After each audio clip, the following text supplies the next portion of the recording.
Ses fans se comptent par dizaines de milliers sur les réseaux sociaux. Voici Guy Birenbaum, Vue du Net sur Europe 1. Bonjour Guy. Bonjour à tous. Le débat sur le mariage pour tous fait une victime collatérale sur le web, la compagne du président de la République, Valérie Trierweiler. Bernard Debré, député de Paris, s'indigne de l'engagement de Madame Trierweiler en faveur du mariage pour tous, la compagne du président ayant annoncé qu'elle serait témoin d'amis homosexuels. Il l'attaque violemment sur son blog. En des termes très inélégants, puisqu'il écrit dans un billet titré « Valérie Trierweiler a récidivé ».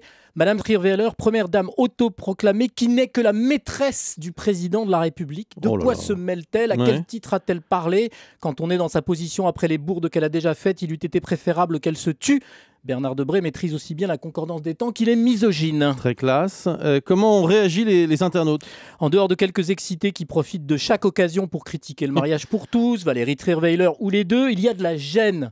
Tant les mots « elle n'est que la maîtresse du président » sont vulgaires et obscènes. Comme le tweet l'auteur Muriel Cousin. Cher Bernard Debré, mieux vaut être la maîtresse du président que la détresse de la pensée. Pour Isabelle Alonso, c'est le 19e siècle en direct. Maîtresse cocotte demi-mondaine, la belle époque quoi, obscénité patriarcale.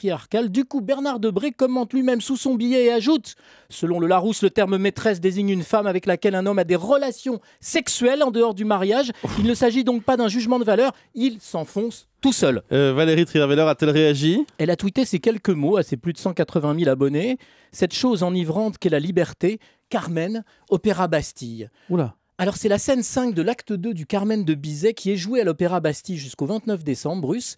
Carmen, vous savez, la bohémienne, libre, dit à Don José « Va, tu t'y feras quand tu verras comme c'est beau la vie errante, pour pays tout l'univers et pour loi ta volonté, et surtout la chose enivrante, la liberté, la liberté. » Alors comme je comprenais pas tout, j'ai demandé à Valérie Trierweiler pourquoi elle a tweeté cet extrait de Carmen. Je vous donne sa réponse. Parce qu'elle me plaît, parce que j'aime son ambiguïté.